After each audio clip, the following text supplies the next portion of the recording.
Oh, what's up, guys? Happy Saturday. Chuck and Jayhawk here. We got a little three gamer today. Kind of weird the way they did it. One game starts, guess an hour 15 from now. The other two games start 2 hours after that. And so let's take a look, though. We have some interesting injury stuff. Jayhawk, can you start us off? Yeah, man. Definitely interesting slate today. We've kind of had a couple small slates recently, but the big piece of news we do have a Damian Lillard out for Milwaukee today, so that is the biggest piece of news to cover here. So guys like Patrick Beverly, Giannis kind of highlight the top plays of the day. And yeah, so Dame being out, definitely interested in Pat Bev and Chris Middleton. And then the other, oh man, I lost my tabs. Uh, Let me just look at this. Oh, for Atlanta, Jalen Johnson is questionable today, and so if he comes back, I was originally going to be really interested in DeAndre Hunter, but if Jalen Johnson's back, it cuts into his usage a lot. So on a three gamer, especially at his price on DraftKings, I think DeAndre Hunter is still a fine play. Jalen Johnson 7,300. I mean, he's going to be projected for 10% owned. We haven't projected for 32 minutes. He's been out for a few games. What do you think about him? Yeah, man. I feel like Jalen Johnson, we've all kind of liked here at Occupy. I really like Jalen as a player, man. So I think if he comes back, I think he's a really good tournament play. Yeah, I think it's a good price, good upside play. So I like that call a lot. Nice. And then, yeah, and since we're in Atlanta, I mean, we can kind of go a little bit more in depth into each team today. We only have three games, but I mean, DeJounte, 9,700, the premier pay up. I mean, we do have Giannis on the slate. And in terms of OF index, Giannis 14.8, DeJounte 13.5, and we're saving quite a bit of salary there. And so I really, really like these two pay ups. I mean, Giannis projected for insane ownership on DraftKings and FanDuel as the highest price player in the slate, but I get it. I think there's enough cheap players. There's not that much to pay up for, so it makes sense to get to Giannis. But I mean, do you like playing Giannis and Dejounte in the same lineup, a little game stack? I love that call, Chuck. Yeah, I feel like both these guys, obviously DeJounte coming off that huge 44 point game. So I love him here. I think that's a great mini game stack there. And then we're not done with Atlanta quite yet. Bogdan Bogdanovic has been pretty popular recently. He's projected for 36 and 35% ownership today. Now, I've been slightly uncomfortable with him, kind of like I've been uncomfortable with Giddy. I mean, Giddy's been awesome, so that was just unfounded. But Bogdan, I'm kind of worried about what's going to happen to his usage with Jalen Johnson back. And I was already kind of iffy on him when Jalen Johnson was out. But do you like Bogdan at his ownership today? Yeah, so I think, he's a solid tournament play. I've kind of just been around the field the past few slates with him. Just kind of with DeJounte in, and then Jalen Johnson potentially back. I think he's fine. How about you? What do you think about Bogdan? I kind of want to get away from him a little bit, but I mean, you can't full fade a guy on a three-game slate, especially not one that's pulling this much ownership. He projects fine. I think there's some other plays we can get to. Trey Murphy is the one I'm thinking about that I kind of like in the price range. And then I mentioned this at the very end of the stream yesterday. Franz Wagner, and he didn't have a good game again yesterday, but he's cheap. It's a three gamer, and unfortunately, he's pulling ownership. But I do think we have some pivots to Bogdan. And so if you're playing like Dejounte and Giannis in the same lineup, like we mentioned, then I don't know. I feel like you can still play Bogdan, of course, but I kind of would like to try and get somewhere else. And then I can't remember if I already mentioned Clint Capella, but I mean, for his price on DraftKings, I think he looks awesome. FanDuel options are slim, so I think he's fine. And Bruno Fernando off the bench at 6%. It's probably worth some shots on the three gamer. Yeah, right there with you. I feel like all these guys after DeJounte, all solid tournament targets, but I don't really have a hard stand on any of them. It's kind of DeJounte, and then the rest of the guys are tournament plays for me. Nice. Yeah, and Jose, what's up, dude? Who's gonna win us a GPP? Cole Anthony. I don't know. We'll figure it out in a few minutes. Winning Unicorn season. Love. Good to see you. All right, let's talk about Atlanta on the other side of this Milwaukee game. First of all, it's 3.5 point spread, 223.5 total. Again, Atlanta with these low totals, but Vegas knows what it's doing. So we already talked about Giannis. We both think he's fine. 62%, 45% ownership. The other spots. So we mentioned Pat Beverly and Chris Middleton as the two other spots on this team. I mean, is this like a 100% play? How in are you on these guys? Yeah, so I think after Giannis, Pat Bev probably will be my next favorite. Just out of his perspective, price and upside, I think he's probably my second favorite play. And then Chris Middleton's still fine. I like him a lot. I'll probably be maybe like a little bit around the field, but I don't know if I'd go crazy with Middleton, especially if I'm getting a Tony Jonas. Nice. Um, so with Pat Bev, he's 3,600 on DraftKings, projected for 46%, and the 52% at 4,100 on FanDuel. I was getting like 90% in my FanDuel run, and then I'm waiting for my DraftKings run to go right now, but I imagine I'll be over the 46%. Assuming he's starting, 3,600 for Pat Bev on this slate. Um, I think it's a lot more likely that you need him than you don't need him. And I talked about this yesterday a little bit, kind of like Case and Wallace. Like if he puts up 12, you can't win a GPP, but if he puts up 30, you can win a GPP if you didn't have him. On today's slate, if Pat Bev puts up 30, he will be in the winning lineup.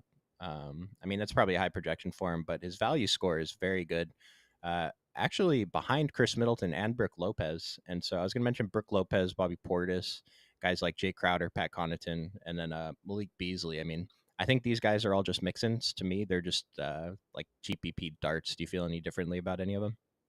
Yeah, man. I feel like Beasley in particular probably would be my favorite out of that list. But yeah, I feel like all these guys probably dart throws. But I mean, they're in a great matchup against Atlanta. So definitely I'm fine getting to maybe one or two of those guys. Yeah, and it's like this 26% for Malik Beasley might sound high, but once you start building lineups, it's probably appropriate. I mean, it's just there's not that many plays on the slate, and especially in the price range, you got to play somebody. So I don't mind taking shots on basically anyone else on the team. Probably prefer Brooke Lopez, Malik Beasley, and Bobby Portis if we're gonna try to target anyone else, though. Yeah, no, agree. Um, let's see, what's the next game we should go to? Who's got interesting stuff going on? I guess we can talk about Orlando. They are missing. Need to pull up my tab again. Jonathan Isaac's out for injury maintenance, and do you remember who else was out for injury maintenance? They had two guys out today. Was it Fultz? Fultz is projected to start today. He should Okay, be okay. in. Let me see here. Like scrolling down now. I know. It's Gary Harris. There So you Gary Harris and Jonathan Isaac are out for injury maintenance. Markel Fultz is available. Projected starting lineup is going to have Fultz, Suggs, Franz Wagner, Paolo Banchero, and Wendell Carter. So I already mentioned Franz Wagner. I mean, dude, this guy went from 2% owned on a 9-game slate to 40% owned on a 3-game slate. But I mean, his price is good on both sides. I think he's a great play. Um, like Jalen Suggs, I like a lot, 27%, 61% on FanDuel. That's an insane ownership difference. Cole Anthony, 35% on both sides. I'm still going to be into him. The 5,800 price on FanDuel kind of sucks, but I got a ton of him on my run anyway. What are you doing with these guys? Yeah, first thing with Franz, it's kind of crazy, man. Like, how can you go from 40% from 9%? I mean, I just wish he kind of stepped up more. Like, I feel like you mentioned this a couple sets ago. Like, he just isn't playing that same role that the Magic kind of want him to play. Banchero's kind of hogging the ball per se, not really giving Franz as many opportunities. So I think he's fine at 34%. I don't love him. I don't hate him. I'm actually right there with you though. I love Cole Anthony, as value here at 4,900. So really like Cole Anthony, fine with Franz, but definitely not as high as the field is. I'm going to hit you with a hot take here. Okay. Franz Wagner is the best player on the Magic. I don't disagree with that. I like I, that pick. it's like we're not talking about for fantasy. For fantasy, it's still Paolo, but I saw some stats that when Franz is on the court, Paolo's off. The Magic are way plus. When Paolo's on the court, Franz is off. They're negative, and then when they're both on the court, they're barely above uh, zero. So it's just that they are better at winning games when Franz Wagner is on the court versus Paolo. But they're figuring out, and like I said, like doesn't matter too much for fantasy, but thought that was kind of interesting. Yeah, Um, agreed. and then I don't know, Marco Fultz, 3,900, 4,200. He was kind of chalk last time he was on the slate, and he barely played. He only had one rotation in that first half. I didn't even open up the. Well, let's go to the 4-point play. He only got one rotation in the first half. He never checked back in, and then I want to say it was the same in the second half. But Fultz is this? I mean, we have Pat Bev, and so for me, I'm just going to go 100% Pat Bev. But I mean, are you looking at Fultz? Yeah, man. The last night he was kind of chalky. I think he was around like 20-25%. I don't know, man. Like his minutes are just kind of volatile. I think he's still fine, but like you mentioned, I'm gonna much prefer Pat Bev around the price point of Fultz here. Yeah, and it's like if these ownership projections are close, then Markel Fultz being projected for 7 and 20%. Like the 7% versus Pat Bev's ownership, yeah, we can definitely get some nice leverage there. On FanDuel, it's just not as powerful. Projected for 21 minutes, Markel Fultz. He hasn't played 21 minutes uh, since February 27th. So I think that's a little bit high, but I mean, take away 2 minutes, it's not going to make that big of a difference. Yeah. Um, and then Wendell Carter Jr. I feel like this team is kind of divided on Wendell Carter. Half of us love him, half of us don't. I'm on the half that doesn't, but we don't have many options today. The 5K price on DraftKings is a good price for him. Only projected for 18%. Like the other options are just slim, like Brooke Lopez, Clint Capella. So what are you doing with Wendell Carter today? Yeah, so I'm probably just gonna be around the fields. I don't love the matchup against Memphis. I typically like Wendell, but I don't know, man. His minutes have kind of been volatile as well, so I think he's fine. But I'm not gonna go crazy on Wendell today. Yeah, I get that.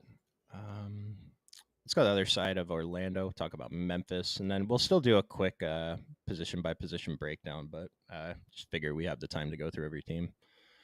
So for Memphis, Luke Kennard is back. He was out for personal reasons, so this isn't like he. I don't think he would have to ramp back up from injury, and we only have him projected for 28 minutes anyway. And so Luke Kennard, I think, is a pretty solid play, only coming in at 13 and 22%. This might be one of the better GPP plays on the day just due to his ownership and the price is good. What do you think about him? Yeah, Kennard's fine. I don't know, man. Like again, Orlando's not a great matchup for him or for this Yeah. team in general, but it's a 3 game slate. I don't hate the call there. I personally wasn't getting a ton, but I definitely can see getting him. It's a 206 total with a 14-point spread. This is a terrible game to target for fantasy. And so I do think we want to be a little bit lighter on these guys, but then it's kind of the field is probably going to be lighter on these guys too. So it's just finding that balance of good leverage and not giving up too much in projection. But the projected starting lineup is Scottie Pippen, Luke Kennard, Gigi Jackson, Jake LaRavia, and Jaron Jackson Jr. So I do like Jaron Jackson Jr. on both sites. Projected for crazy low ownership, and like Jayok just mentioned, this is not a good matchup for fantasy purposes. But at these ownerships, I mean, JJJ is one of the few players on this slate capable of putting up a 50 ball, and he's been pretty like weirdly consistent for who he is recently. I mean, getting around 40 fantasy points. If I get around 40 fantasy points from Jaron Jackson tonight, he's playing over like 35, 36, 39 minutes. This is not something we used to see from Jaron Jackson. He used to play 30 minutes, and it was affected by his foul trouble that, he's obviously still dealing with, gets 4 fouls a game. But I do like JJJ as one of the better pay ups on this slate, I think. Yeah, right there with you, man. JJJ, man, I feel like him and Lamelo when they both came into the league, they both like fouled so much. So whenever I think of JJJ, I always think of Lamelo because they both are just fouling machines. But yeah, I think he's fine, man. 8K seems like a pretty good price. So don't hate that call in tournaments. Yeah, it's like I already liked him, and then I saw the ownership, and I was like, well, this is just it's a lot of leverage if he has a good game, so I'm gonna end up going there a bunch. And then I was looking at Scottie Pippen Jr. More specifically over on FanDuel because it was a little bit harder to fill the guard spots. I mean, Scottie Pippen, Jordan Goodwin is with the team. He's projected for 20. Scottie Pippen's projected for 27. Looks like we haven't projected to split the point guard minutes. I mean, so we already talked about like some of the cheap point guards we have. This is more of the mid range. Do you like Scottie Pippen in there? Yeah, I think Scotty, I think he's fine here, 5,300. I don't love it. I don't hate the price point here. So, yeah, I think he's fine. He should, have a pretty solid game. So, I'll probably be maybe around the field with him. Yeah, I think he's a solid play. Because one thing to remember for today too on these short slates, like we don't necessarily need a ceiling outcome from every player in our lineup. On these short slates recently, we've seen winning lineups that not everyone has a flame, and even someone has a snowflake. And so you can probably miss one spot, especially for small field tonight. You can probably definitely miss one spot unless all the chalk just goes off. And so just getting guys who have good floors, I think, particularly for small field, is the move today. Yeah, and agreed. I feel like Scotty pretty much has it for the most part. So, Yeah, he seems pretty solid. In that he's not going to necessarily tank our lineups. Hopefully. hopefully not. I mean, these guys are all pulling decent ownership. Jake LaRavia, Lamar Stevens, Jordan Goodwin. Any interest in any of those three? Yeah, so not really interested in Lamar, but I think, Laravia, I always kind of like in tournaments, so I don't hate him at low owner or at the ownership he's at. And then I'm not getting to too much of GG today. I usually do get a bunch of GG, but I don't know, man. I just wasn't getting too much today for some reason. One thing I will say, I think these ownerships, I was a little surprised at how low they are. Just GG is projected very well around the industry, and on this slate in particular, I feel like, I mean, I didn't get a ton of him, but I feel like people using the other sites are going to get a ton of GG Jackson today, and so I think these ownership projections are slightly low. Um, but with that said, I still like GG. We have him projected for 34 minutes. He'll play in a blowout, and I mean, he's good. I saw a crazy stat. He's younger than Bronny, which just seems insane, right? Yeah, I mean, I watched him in person, man. He looked really young, which is Yeah. just insane. And then Brandon Clark, man, hmm what do you think about that chalk? Because I haven't really like looked into his minutes or whatever, but I'm a little bit hesitant to play him this chalk. So Brandon Clark, I want to say he got hurt like at the very end of last year. He tore his ACL or something, and so playing 21 minutes in his first game back, that seems really significant. That's really good.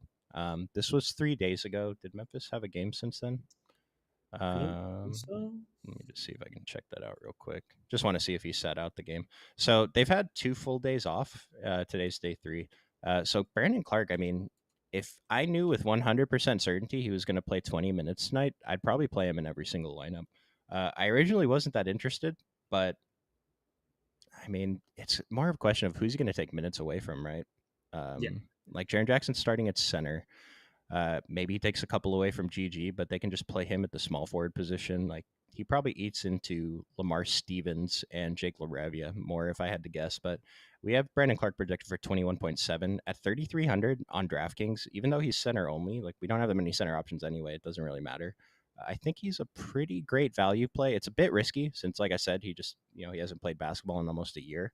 But I mean, he was fine in his first game. 21 minutes, 6 points, 5 rebounds. It's not, I mean, it's not a good game, but if he does that or just even a little bit more tonight, like that could be enough. Like we talk about on bigger slates, if he puts up 15 at this price, you probably have no chance of winning the tournament. But tonight, like if you get 15 at 3,300, you can definitely still win the tournament if you get the other pieces right, especially in small field stuff. So Brandon Clark seems like just an easy play to make, I think, in the value range. yeah, right there with you. And I like the call that he's played 20 minutes. He's a very good fantasy producer when he Mhm. does get minutes. So yeah, I think I'm kind of like him more than I did pre-stream. So I like that call. Yeah, the 4,400 on FanDuel seems okay too. He has the power forward eligibility over there. I don't think we need a 5x from every player on FanDuel today, so that seems fine. The one thing I will point out is the model does not like Brandon Clark, even at his 22 minutes and price. He has a very low value score, very low OF index. And so I'm not sure what kind of sample size the model's working with because, like I said, Brandon Clark hasn't played basketball this year. So I don't expect this to be 100% accurate just because there's not enough data to be 100% accurate. And so I do think Brandon Clark is a little bit better than the model thinks, but that's something to keep in mind. The model is not in on Brandon Clark today. Yeah, I definitely think that's interesting with the model. Something to account for. Yeah, right. And the model's been pretty good Yeah, about telling us when chalk is bad recently. I mean, it's gonna miss sometimes, of course, but it's been very, very good if you listen to the model.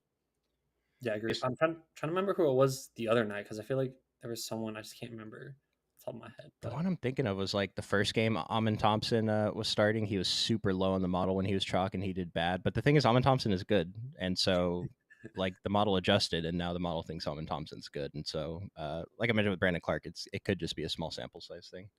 yeah, agreed. Jose Morales. Is Krejci still starting? So Underdog has the projected Hawks starters as DeJounte, Bogdan, Vit Krejci, Jalen Johnson, and Clint Capella. So they're projecting DeAndre Hunter to come off the bench. We've seen Bogdan come off the bench in some of these situations. I do think this starting lineup is probably correct, but make sure you just keep an eye out just in case. And then, I mean, Vic Krejci, we didn't really talk about him when we were on Atlanta, but I was looking at him before Jalen Johnson came back. I mean, me and Eric have been joking like this guy's not a good fantasy producer, but he's playing big minutes and he's not doing awful on the 3 game slate. 1% ownership, 4K. If he is starting, I mean, it's possible he hits some threes and gets there, right? Yeah, man. He was pretty chalky the last slate. I think he's still fine in tournaments, but especially if Jalen comes back, I probably will want to be off Krejci here. So I like that call. Yeah, it's like he's been playing huge minutes, but Jalen Johnson's back, and so he's going to cut into some of these minutes. Like if I knew again another player, like if you told me with 100% certainty that Vic Krejci was going to play 33 plus today, then yeah, I'd probably play him a bunch. But as it is, I'm not going to play him that much. We only have him projected for. I mean, we still have him projected for 26 minutes. It's not bad. At not many 1% guys who are going to play 26 minutes today. So the model thinks he's better than Brandon Clark. So keep that in mind. Uh, Jose, he shouldn't be. Oh, for Krejci, I don't know. Underdog has him starting, but we'll have to see what the Hawks do. Don't take what Underdog says as gospel. And a good transition into the Pelicans. Is CJ a priority? What do you think? Yeah, I think he's fine, man. He was really chalky last slate. I'll probably have a bunch just because I think against Boston, I'll probably have to wake up for this matchup. So, I think he's fine at the ownership. I don't know if I'm going crazy overweight though. How about you? Excuse me. Yeah, I don't think he's a priority, but I think he's fine. Like he's a good GPP play. Great OF index, good value score. 7,600 on DraftKings seems fine. Like remember Brandon Ingram's out, and then let me just double check that they don't have anyone else out today.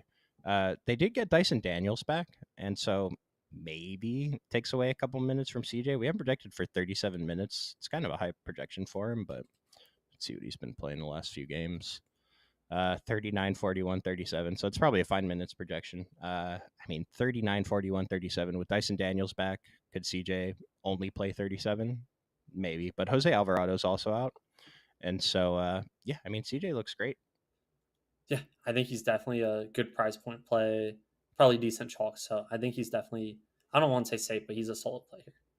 And guards against Boston is kind of scary because of Drew Holiday, but unfortunately, Drew Holiday is not quite as efficient on defense as he used to be. And so, and not that I usually care too much about these individual matchups, but it's not really going to affect me on what I'm doing with CJ McCollum today. And then the other pay up that we have here, Zion. I think Zion looks great. 30% on DraftKings, 38% over on FanDuel at right around 9K. Good OF score, good value scores on both sites. I mean, do you have a preference between Zion and CJ? Ooh, this is tough because I feel like we both usually like Zion.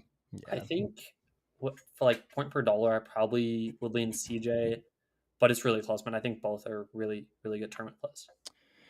Yeah, I think it's if you're trying to make a decision in your lineups and you're, kind of just even on both, just which position do you want to pay up at, and then like at do you have a pivot at power forward, do you have a pivot at point guard, and just play the other one. But my favorite play from the Pelicans is actually Trey Murphy at a 6,500, 6,600 projected for 28% and 37% ownership in 36 minutes. Like again, good OF index, good value scores. Because I'm thinking about like Trey Murphy, Chris Middleton are very similar today. What do you think about Trey compared to Chris Middleton? Yeah, I think Trey solid tournament play here. I think Middleton will project probably better, but I mean we know Trey Murphy if he gets his shots flowing here, he's a really good play. So I think he's a really solid mid-tier play. Once again, like I would prefer Middleton in a nutshell, but really like Murphy in tournaments. Yeah, I mean, 39 minutes in both of his last two games, like it's pretty huge. We haven't projected for 36. Good fantasy producer. He's been shooting poorly. 2 for 9, 4 for 6 is good. 0 for 9, not good. So it's like 6 for 24 in his last 24 shots. So hopefully he comes back tonight. And then, do we think Jalen Johnson plays? He's questionable. Underdog's projecting him to start. And so I'm just going to go with that. I am building as if Jalen Johnson's in. If Jalen Johnson ends up being out, I mean, DeAndre Hunter probably becomes one of the better plays on the slate, particularly over on DraftKings. And then, I mean, Vic Krejci might be a slightly better play if Jalen Johnson's ruled out, but it sounds like he's going to play. So just keep an eye on that news. Yeah, I assumed Jalen plays as well. So And if you guys have any more questions, throw them in the chat. Don't want to get out of here early, but we might run out of stuff to talk about. So, last team, or well, let's talk about some of these peripheral guys. I mean, Jonas Valanciunas was chalk last game. He's been chalk at this cheap price, and he finally did it, dude. or he did in the first half Um, anyway. I don't know how he finished, but uh, Jonas Valanciunas, yeah, great game. 36 fantasy points in 23 minutes. I believe Larry Nance had a pretty good game too. Were you looking at these two guys? yeah, so Joval finally, got there. If he's gonna play, didn't he only play like 22 minutes last game too, man? Like, Yeah. if he's barely played over 20 minutes, I think he's still fine, but I don't know, man. I probably will be around the field. I still am a little bit hesitant even after that big game. So, and then Larry Nance, he's been playing more minutes. He just hasn't been that productive. So, I think I still lean Joe Val just a little bit, but I think both are good tournament plays here. So Nance's price on a DraftKings 4,200 seems fine. He's coming in for 5% ownership. And then over on FanDuel, he's 4,900 projected for 7%. He does have that power forward eligibility, and lineups are a little bit more difficult to build on FanDuel today. But I mean, I think I'm just going to be a little bit over the field on both sites. FanDuel, like, I'm not expecting him to put up 30 fantasy points if I'm playing him on FanDuel. I'm hoping he gives me 20. You know, Yeah, right there with you. I tried the Jordan Hawkins thing. We're not doing that again. Dyson Daniels coming off injury. He's 3,300 projected for pretty low ownership. Over on FanDuel, he's 3,700 point guard only projected for 5%. I kind of get that. Point guard is not an easy position to fill. And so, because like over on FanDuel, I think I was putting DeJounte in my shooting guard position mostly, just because there's no shooting guards to play over on FanDuel. So I was trying to make that easier on myself. But Dyson Daniels, do you think he's worth any shots? Oh, might have lost my boy. Um, oh, I think I'm still alive, so keep talking. Hopefully he comes back. We got. Oh, maybe he's back. Give me 1 second, guys. We have the time today. Oh, you're good. Let me try and get you back in here, Jayhawk. Um, Give me 1 second. Occupy Fantasy Family. Get Jay back in here.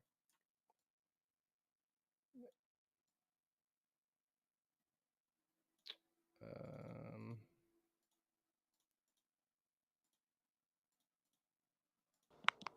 all right. Well, hopefully it's not too hard for you guys to hear him. I'll kick him off if it is. Um, but yeah, we're still on the Pelicans. We were on Dyson Daniels. Do you think Dyson Daniels is a decent shot? Yeah, I mean, I think he's fine. I'm not too high on him. It's just kind of hard to play these New Orleans point guards. I don't know. I'm not too high on him. How about you? I mean, I'm not high on him. No, I'm trying to think of a reason to play him. Like, even if he's the last guy in, we might have better options. But I'll just say he's there and he will play 3,300. Stuff could happen. It's a 3 game slate. Like, there could be a really weird winning lineup tonight. So, just want to make sure that we mention him. And then Herb Jones, last guy in. 5,400, 6,300 at super low ownership. Herb Jones is definitely worth taking some shots on tonight.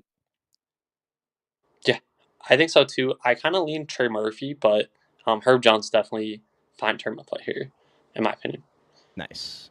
Yeah, I lean Trey Murphy too. But the ownership difference, we can definitely find some nice leverage, and he's cheaper on both sides too. Let's take a look at Yeah, Boston. agreed.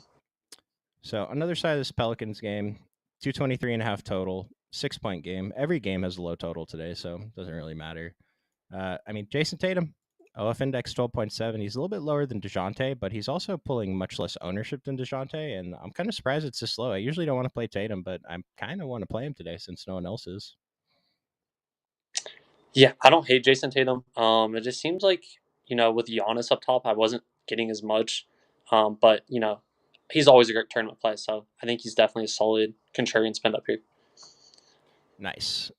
And I don't know, Jalen Brown, like I would usually play Jalen Brown because he's low owned, and we know that he's capable of putting up a big score. Off index is okay. DK value, FD value, okay. I think I'd rather just pay up a little bit to get to Tatum, but Jalen Brown at his low owner, really, every Celtic today is pulling very low ownership. This is the lowest owned team on the slate, and so if you're trying to find some easy leverage, you can just play a Celtic or two, and that's probably enough already.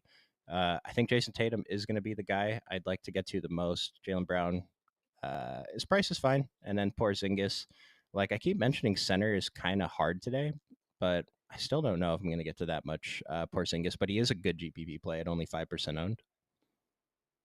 Yeah. I prefer Tatum, but Kristaps, as long as he keeps starting at the 5 here, I think he does have a ceiling. So I mentioned him last Discord. He's a solid tournament play. Would love if you got the double double bonus on DraftKings as well. But yeah, I like that call as well. One thing I will say, his minutes have been kind of weird, but we haven't projected for less minutes than everyone else, right around 30. But he did play 41. Did this game go to overtime? Do you know, against Atlanta last time? Um, I think it did, or did it? I need to check that. Yeah, Dejounte hit a game winner, I think. Um, Yeah, I think because he had 44 that game. So okay. Well, either way, Porzingis played 34 the game before, but he's not really. I mean, he's playing right around 30 most games. So that's just something to keep in mind. But at his low ownership, I think we definitely want to take some shots if you're making a bunch of lineups. And then like Drew Holiday, like 6,300, 7K. It's not sexy. Nothing's really appealing about it, but just no one else is playing him. So I'll be getting to him a little bit. And Derek White as well at these very low ownerships. yeah, I think those guys are all fine. I wasn't getting to anyone particular heavily, but Boston's just kind of a team where if I land on one of them, I'm fine with it. But if they're fully healthy, it's really hard to have one with that I like with confidence. I guess if that makes sense. Nice. Um, so let's go through position by position real quick, and I think let's just talk about some of our favorite plays. Maybe a guy that we like less in the field, if there Yeah, is one. And so for the guards, just sorting by OF index, Dejounte, CJ, Jalen Brown, then Trey Murphy and Derek White, all above a 9 OF index. And Trey Murphy at 6,500 is the guy that stands out from that group. 25% ownership. I think Trey Murphy is a excellent play today. And Jalen Brown, 7% ownership, third in OF index. I'm still going to prefer DeJounte or CJ in front of Jalen Brown like every time. But if you mix in Jalen Brown a little bit, I think that's probably good. yeah, right there with you, man. I think I'd add CJ to that group as well. CJ, Murphy, and then I don't hate Derek White in tournaments. You mentioned him earlier. I just prefer CJ around that price point. I think. And then we have Bogdan Bogdanovic coming up next. Still a good OF index, still an okay value, 35%. I think this is a guy I would try to get away from a little bit, but it's like he's projected for 35% ownership. Maybe I end up with 25%. Like I'm going to be a little bit under the field. We're not full fading anyone today. Um, sorting by value. I mean, Pat Bev, top of the list. I'm probably going to have close to 100% Pat Bev on both sites today. Like to mix in Scottie Pippen Jr. DeJounte, third in value as the second most expensive player in the slate. Maybe Tatum is, but either way, DeJounte grades out awesome. Trey Murphy, awesome. Malik Beasley and Markel Fultz, two guys showing up here. I mean, I'm not that into it. I feel like I'd rather take shots on like Jalen Suggs, Cole Anthony, but Bogdan good, Drew Holiday, Derek White. Like, I think the rest of these guys are just guys we take shots on. And the model does not like Cole Anthony today at his kind of insane ownership. So if you want to listen to the model, I still think Cole Anthony is a fine GPP play, but model is saying he's not. So if you want to fade a guard, uh, going by the model, that's the one. Yeah, I like Cole Anthony as well today. I feel like some of the times I kind of just override the model. He's one of the guys that typically just play no matter what if I like him. And then I agree. Like Bogdanovich, I'm probably going to be way lower on than the field here. So Let's move on to forwards. Bogey if Johnson plays. So if Jalen, I don't know. So the ownership that we had, we have Bogdan at about 35% on both sides. If Jalen Johnson's in, I'd like to be under. If Jalen Johnson ends up getting ruled out, I feel like this ownership should go up. But if it doesn't, I would be over on Bogdan if Jalen Johnson is out. yeah, I think that's definitely like a wait on news and see type of play. But yeah, I agree. If Johnson's in, I'll be underweight. Yeah, exactly what you said. So we're starting by value right now. Chris Middleton, Herb Jones, Franz Wagner, Jake LaRavia, Trey Murphy, top of value. We got Mo Wagner popping up here at 31% on DraftKings, 3,500. I mean, power forward eligible, so I kind of get it, but still seems kind of insane. Mo Wagner, I mean, what are we doing? Yeah, man. Like that's what I thought. That was like exactly what I thought. Like, what are we doing here? Like, I think he's still fine at 3,500, but like, I feel like we have enough cheap value guys where we don't need to play him. I don't know if you feel that way, but it's not necessarily a great matchup either. I guess Isaac out does help him a little bit, but at that ownership, that does seem definitely high for Wagner. So I wasn't too interested in him, but the model is telling me that he's pretty good value at 3,500. And like I mentioned, like center is the spot, like the position that I'm least confident in today. And so I'm probably going to get to a little bit more Mo Wagner than I expect, at least over on DraftKings. On FanDuel, it's like 4,700 is definitely too high of a price for him. But I've mentioned this a few times. I think it's okay to overpay to get a guy at low ownership, and we know he's capable of putting up a good fantasy score. So, like a deep shot GPP play on FanDuel, probably a good, okay to good GPP play over on DraftKings, according to the model. Yeah, no, I agree with you. Let's start by FanDuel value, see if there's anything. I mean, it's mostly the same. Paolo and Zion are showing up a little bit higher, pulling higher ownership. I get that. Giannis still good value. I mean, considering he's the most expensive player in the slate, that might be more a product of the rest of the players on the slate not being great values, but still something that we want to pay attention to. Let's go to Yeah, centers real quick, then we'll build a dummy and get you guys out of here.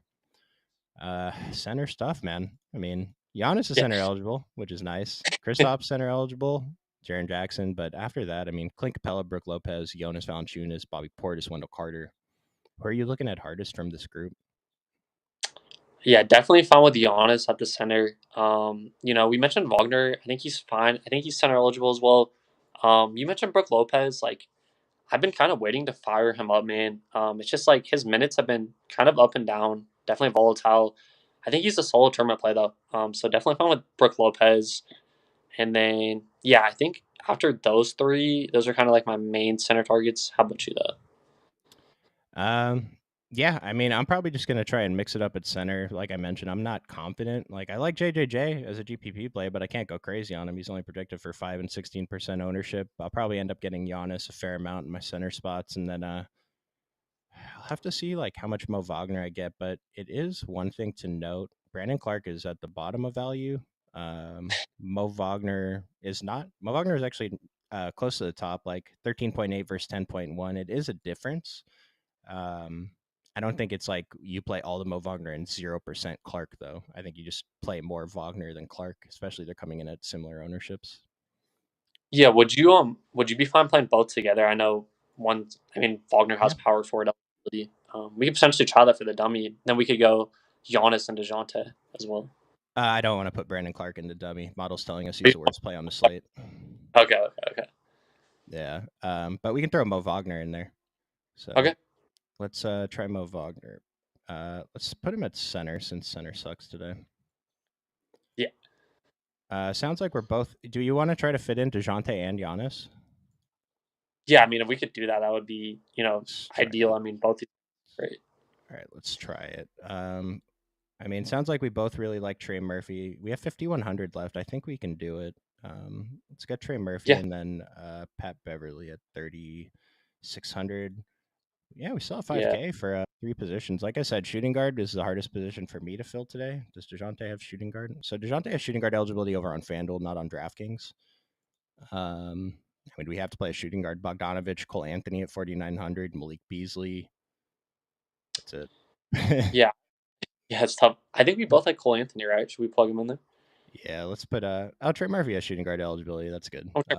We'll put Cole Yeah. Anthony in there though, and then like ideally, I would love to fit in Chris Middleton. Leaves us Yeah. 4,200 at utility.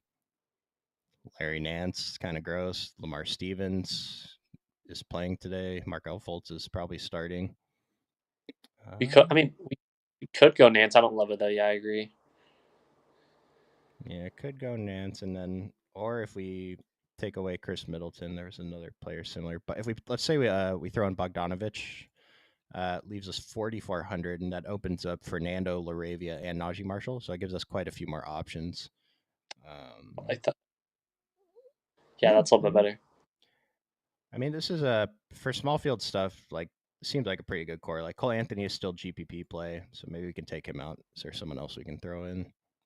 I like Luke Kennard as a GPP play, but Cole Anthony's only 300 more. It's not too bad. I mean, is that how powerful is that $300? So 4,700 allows us to get up to Valanciunas. It's not that important. And then I think Scottie Pippen's fine in tournaments as well. Definitely not a cash play, but if you wanted to mix him in, that topic as well. Yeah, Scottie Pippen. I'm getting to him more over on FanDuel. Just I'm mixing in Suggs, Cole Anthony at similar prices. Getting like all the Pat Bev on DraftKings, so he's taking up one spot in every lineup. Yeah, But yeah, I don't mind Scottie Pippen too, and Herb Jones. Like we have a ton of options, so yeah, agreed. 3,900. Yep. Is Hawk's webcam on dial-up? Yep. Yeah, my computer had 50% going in the stream, and for some reason just turned off. So that was just great. Love technology. You got to plug it in, man. The battery percentages are a lie. And that's what I'm saying. So we're at about 30 after. Slate starts in 32 minutes. I'm going to be in the Discord in about 5 minutes. If you guys want to hear the same stuff over and over again, hop in there. If news breaks, I'll break that down. Or if you want to get a little bit more in depth in anything, want to ask questions, instructions in the description below. Just in case stuff changes after the model, we only have 2 weeks left in basketball season. You can sign up for a week of occupyfantasy.com, $7 a week. It's $1 a day. It's pretty good value. Yeah, love the model. So we got a lot of good stuff going on in Discord right now too. UFL started. Chris Rooney, our NFL writer, has been doing like I don't think anyone else in the industry is doing as in depth work as him. So shout out to him. A lot of good stuff there if you want to get into some football action now. And our MLB team, I believe it's Smitty, Nick, and Chris doing great work. We've already had $100,000 winner in MLB on day one off one bullet, just using the model. So keep that in mind. Come to Discord, talk about it, see the lineups, and we'll see you guys next time. Thanks. See Oh, you guys. all right. I'll answer one more question from OS. Trey Murphy and Nance or Bogey and Clark? For me, it would be Trey Murphy and Nance. I believe that's what the model's gonna say, just because Clark is so low over on the model. Yeah, I'd lean Murphy and Nance as well. So, thanks, guys. See you